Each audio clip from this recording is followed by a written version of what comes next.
మన సౌత్లో ఎవరో ఒకరు అప్పుడే వాళ్ళకి 4-5 సీట్లు వస్తాయి. దాంట్లో ఆ పొత్తు వల్ల మినిస్ట్రీస్ కూడా వచ్చే అవకాశాలు ఉంటాయి అక్కడ. అది ఇంత కిరణ్ గారు చెప్పినట్టుగా దాన్ని నేను పూర్తిగా ఏకీభవిస్తాను. మన చంద్రబాబు గారి యొక్క ప్రావీణ్యాన్ని తగ్గించడానికి చాలా మంది ట్రై చేశారు. లేదంటే ఆ నేషనల్ లెవెల్ ఎక్కడో ఉండేసిన ఆయన మోడీ గారి కంటే కూడా సీనియర్. బట్ అన్నిట్లో యంత్రాంగాన్ని మంత్రంగా నడిపించడంలో దిట్ట, no doubt. Because only south India Telugu అవటం వల్ల ఆయన ఇక్కడ ఇరుక్కుపోయారు ఆయన. లేదంటే ఆయన కూడా ప్రైమ్ మినిస్టర్ అవ్వాల్సినంత మెటీరియల్ క్యాండిడేట్. ఆయన వద్దనుకున్నారు కదా, ఆయన వద్దనుకున్నారు, ఇప్పుడు కాదు, 5 ఏళ్ల క్రితమే ఆయన వద్దనుకున్నారు. ఆయన అనాడే అయి ఉండేవారు ఆయన. అది కంఫర్టబుల్ అండి అది. ఎందుకంటే ఒకవేళ తీసుకున్నా కూడా ఎక్కువ రోజులు ఉండరు అక్కడ. ఎందుకంటే మన సౌత్ లో ఉన్నట్టుగా రాగద్వేషాలు అక్కడ ఎక్కువ ఉండవు. అక్కడ ద్వేషాలు నార్త్ అంతా ఒక బెల్ట్గా ఉంటారు వాళ్ళు. మన సౌత్కి వచ్చేసరికి కక్షలు కార్పణ్యాలు ఎక్కువ, మనకి ఒకళ్ళ కొట్టుకోవడానికి ఎక్కువ ఉంటాయి. నార్త్ లో అంత ఎక్కువ ఉండవు అక్కడ. నార్త్ సౌత్ వచ్చినప్పుడు ఫుల్ నార్త్ అంతా ఒకటే ఉంటుంది. అది జగమెగిన సత్యం. ఇప్పుడు గిరిధర్ గారి అబ్జర్వేషన్లో మాట అన్నారు, వాళ్ళిద్దరూ కలయిక అనేది ఒక మ్యాజిక్. కలిస్తే అక్కడ విక్టరీ కనిపిస్తుంది, విడిపోతే ఇద్దరు నష్టపోతున్నారు.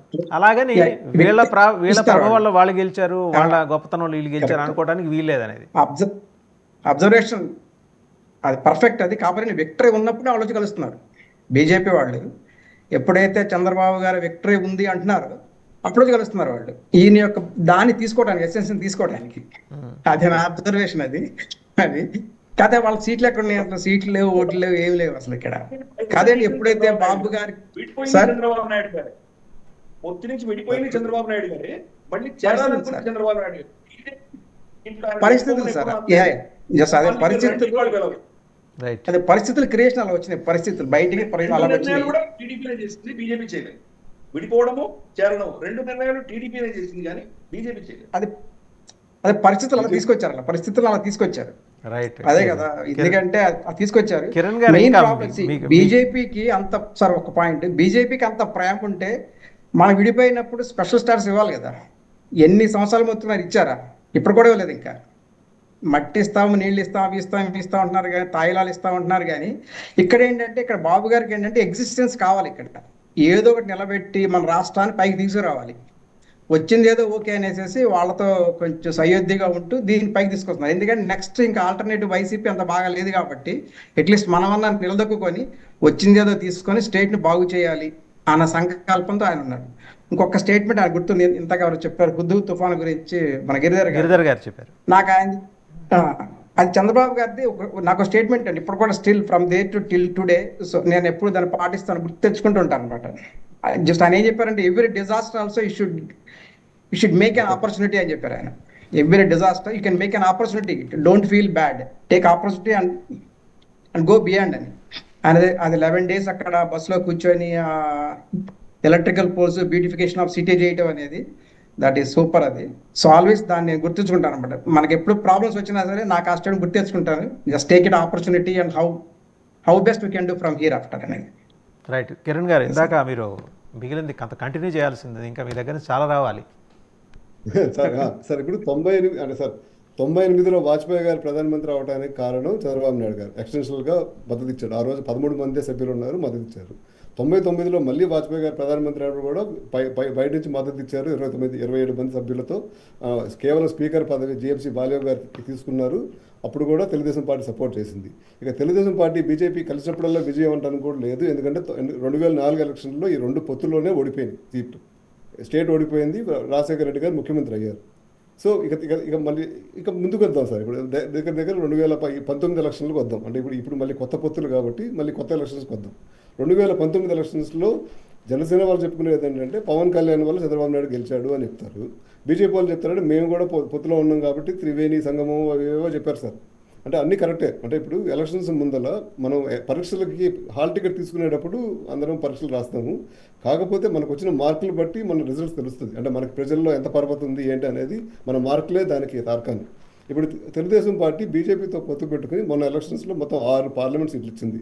అరకు, అనకాపల్లి, రాజమండ్రి, నరసాపురము, రాజంపేట, తిరుపతిలో అయితే సార్ 1,90,000 మెజారిటీ సార్. కింద ఎమ్మెల్యేలు అందరికీ కలిపి టీడీపీకి వచ్చినది, టీడీపీ ఎమ్మెల్యే అభ్యర్థులకు వచ్చింది 1,90,000 మెజారిటీ.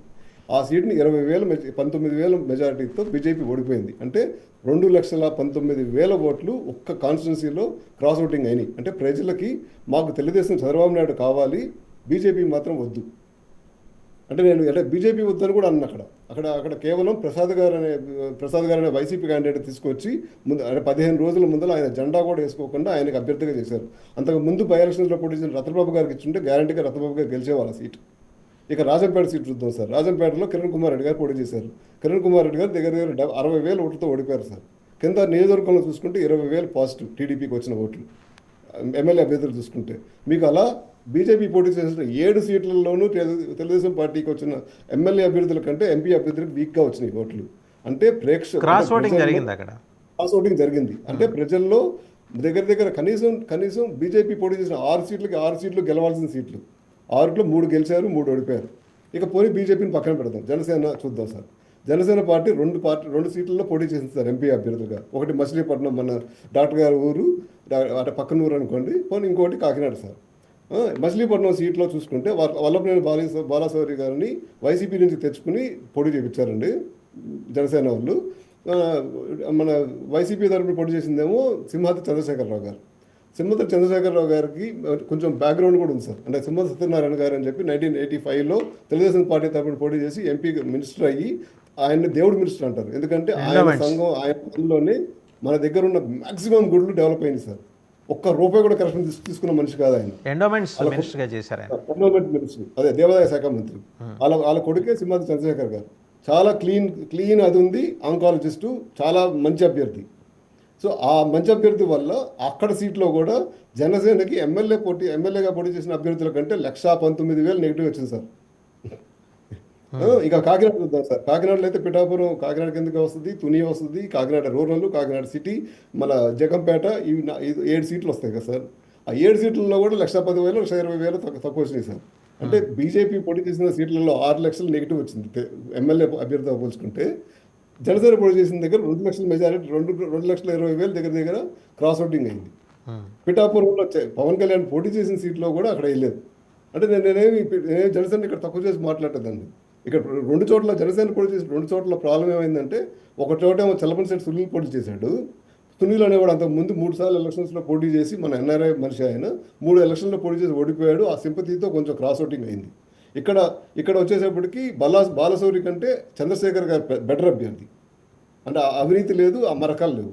అంటే మన ప్రజలు ఎప్పుడూ ఒక తెలివిగా ఒక ఆలోచన ప్రకారంగానే వేశారు. ఇప్పుడు మీరు అరకు చూసుకున్నా దగ్గర మన ఎమ్మెల్యే అభ్యర్థులు మనకే ఎక్కువ వచ్చినాయి, ఎంపీ అభ్యర్థులకు వచ్చేటికి ఓడిపోయారు. ఇప్పుడు అనకాపల్లి అసలు అంటే సీఎం రమేష్ గారిది కడప సార్. అంత దమ్ముంటే కడపలో పోటీ చేసుకోవాలి. అనకాపల్లి ట్రెడిషనల్గా టీడీపీ ఎప్పుడు గెలిచే సీటు. అందులో ఇప్పుడు జనసేనతో పోతుందంటే 100% డ్యామ్ షూట్ సీట్ సార్. ఆ సీటు బీజేపీకి ఇచ్చుకున్నారు. ఇక బీజేపీ అంటే ఇంతకు ముందు వరకు తెలుగుదేశం పార్టీకి బీజేపీకి ఉన్న పొత్తులన్నీ మన అమరావతిలోనూ హైదరాబాద్లోనూ జరిగేశారు. ఈసారి for the first time Chandrababu Naidu గారు ఢిల్లీకి వెళ్ళి చేసుకోవాల్సి వచ్చింది. అన్ఫార్చునేట్. నా దృష్టిలో నేను ఒక చంద్రబాబు నాయుడు అభిమానిగా నేను అన్ఫార్చునేట్గా చూస్తాను. ఎందుకు చూస్తానంటే బీజేపీకి అభ్యర్థులు లేరు. అభ్యర్థులు ఇప్పుడు అనపర్తి సీటు ఉంది సార్. అనపర్తి నల్లపల్లి రెడ్డి గారికి ఇవ్వాలి సీటు మన బీజేపీ తెలుగుదేశం తరఫున. అక్కడ క్యాండిడేట్ ఆయన బీజేపీలో చేర్పించి సీట్ ఇచ్చారు. అంటే ఆ సీటు మన దగ్గర మనకు బలమైన క్యాండిడేట్ లేడు. ఆయన జనాల్లో తిరిగాడు, 4 ఏళ్ళు జనాల్లో పోరాడాడు. వాళ్ళకి ఇద్దామని చెప్పి బీజేపీ వాళ్ళు కూడా ఆలోచించలేదు. అక్కడ 6 ఎంపీ సీట్లు తీసుకున్నారు కదా, ఆలోచించలేదు. ఇక బీజేపీ మళ్ళీ ఇంకా అవినీతి సార్ మా మీద. అంటే ఇప్పుడు మొన్న 3 ఎంపీలు రాజ్యసభలో 3 ఎంపీలు వస్తే ఆయనకి మన తెలంగాణకు చెందిన ఆయన తీసుకొచ్చి మాకు ఎంపీ చేశారు సార్. ఇవాళ రోజున మాకు సోము వీర్రాజు గారు దగ్గర పోయిన 3 ఏళ్ళ నుంచో 4 ఏళ్ళ నుంచో మా మీద పడితే ఏడుస్తూ ఉంటారు ప్రతిరోజు. జగన్ రెడ్డి ఏం చేసినా కూడా చంద్రబాబు నాయుడు తిరుగుతుంటారు. అలాంటి సోము వీర్రాజుని మళ్ళీ మేము ఎమ్మెల్సీ చేసుకుని మా మీద మేమే తెచ్చుకున్నాం. మా తల మీద మేమే ఇట్లా కుంపటి పెట్టుకున్నాం ఓ పక్కన. అంటే ఇప్పుడు వైసీపీ అని అందరూ అంటుంటారు. సోము వీర్రాజు గారిని వైసీపీ అని అందరూ అంటుంటారు మామూలుగా. వైసీపీ బీజేపీ ఆయన ప్రాబ్లం ఏంటంటే బీజేపీలో టీడీపీ బీజేపీ కూడా ఉందిలేండి. వైసీపీ బీజేపీయే కాదు, టీడీపీ బీజేపీ కూడా ఉంది. అసలు బీజేపీ లేదు అక్కడ, అసలు బీజేపీ లేదు. అది ప్రాబ్లం. అడ్డించి వచ్చిన వాళ్ళు ఎడ్డించి వచ్చిన వాళ్ళు అభ్యర్థులు అవుతారు వాళ్ళకి. అంటే చంద్రబాబు నాయుడు గారు ఈసారి మాకున్న ప్రాబ్లం ఏంటంటే ఢిల్లీకి వెళ్ళి చేసుకోవటం. ఇక దీనికి అంటే ఈ ముగింపుకి ఇంకో చిన్న అసెషన్ చెప్తానండి. అంటే ఇప్పుడు 2019 ఎలక్షన్లో తెలుగుదేశం ఓడిపోయింది సార్. తెలుగుదేశం ఓడిపోవడానికి 2019 ఎలక్షన్లకి 8 నెలల ముందల సుజనా చౌదరి ఇంటి మీద సీఎం రమేష్ ఇంటి ముందల దాడి ఐటీ రైడ్లు లేని ఐటీ రైడ్లు లేని ఏయో దొరికేసినాయి అయ్యి అని చెప్పారు. వాళ్ళిద్దరు కూడా ఎలక్షన్ టైంలో సైలెంట్ అయిపోయారు. నారాయణ గారి మీద సరిగ్గా ఎలక్షన్లకు 6 నెలల ముందు నారాయణ గారి మీద కూడా ఐటీ రైడ్లు అయినాయి. మాగుంట సుబ్బరామరెడ్డి గారి మద్రాసులో రైడ్లు అయినాయి. ఇట్లా దగ్గర ఆర్థిక మూలాలు ఉన్న తెలుగుదేశం పార్టీకి ఆర్థిక మూలాలు అన్నింటినీ కట్ చేసుకుంటూ తెలుగుదేశం పార్టీని నెగేట్ చేసి ఎక్కడికక్కడ కట్ చేసి 2019 ఎలక్షన్లో ఓడిపోయేట్టు చేసింది. మేము గెలిచే వాళ్ళం అని చెప్పట్లేదు సార్. అంటే కొన్ని మంచిలు జరగవచ్చు, కొన్ని తప్పులు జరగవచ్చు. నేను బీజేపీతో దగ్గర 4 ఏళ్ళ 3 ఏళ్ళ పొత్తులో ఉండి తర్వాత పోరాటం అనేది నేను తప్పనుకుంటాను. ఎందుకంటే ఆంధ్రప్రదేశ్ అస్తిత్వానికి ఇంపార్టెంట్ మనకు అమరావతి, ఆంధ్రప్రదేశ్కి అస్తిత్వానికి ఇంపార్టెంట్ పోలవరం ప్రాజెక్టులో బడ్జెట్ ఎప్పుడు పెట్టారు సార్? 3 ఏళ్ళ ఎలక్షన్స్ అయిపోయిన తర్వాత 3 బడ్జెట్లు అయిపోయిన తర్వాత 3 బడ్జెట్లో 100 కోట్లు 200 కోట్లు 50 కోట్లు పెట్టారు సార్. ఇవాళకి వైజాగ్ రైల్వే జోన్ లేదు. గిరిధర్ గారు వైజాగ్లోనే ఉంటారు కదా సార్. రైల్వే జోన్కి ఇప్పటి వరకు లేదు. ఇప్పుడు పోయిన 4 ఏళ్ళలో జగన్ రెడ్డి ఏం చెప్పాడు? మేము ల్యాండ్ ఇవ్వలేదు కాబట్టి ఇవ్వలేదు అంటున్నారు. కానీ అంతకుముందు చంద్రబాబు నాయుడు ల్యాండ్ ఇస్తాం రెడీగానే ఉన్నాడు కదండి, అప్పుడు ఎందుకు ఇవ్వలేదండి జోను సార్? ఇప్పుడు తెలుగు ప్రజలు చేసుకున్న దరిద్రం ఏంటంటే సార్, 1985లో ఎప్పుడైతే నాదెళ్ల భాస్కరరావు గారు ఎన్టీ రామారావు గారు వెన్నుపోటు పొడిచి ముఖ్యమంత్రి అయ్యాడో అది మొదటి తప్పు సార్. తెలుగు వాళ్ళు చేసుకున్న మొదటి తప్పు అది. ఎందుకంటే 1983 నుంచి 85 వరకు 1.5 year రామారావు గారి పాలన గోల్డెన్ పీరియడ్ సార్. ఆంధ్రప్రదేశ్ పరిగెత్తించాడు ఆయన. మంచి ఏది చెడు ఏదని చెప్పాడు. ఎప్పుడైతే 85లో ఆయన ఎప్పుడైతే ఓడిపోయాడో, ఎప్పుడైతే నాదెళ్ల భాస్కరరావు దెబ్బతిన్నాడో, అప్పుడు పార్టీలో ఇట్లాంటి వాళ్ళు కూడా ఉంటారు కాబట్టి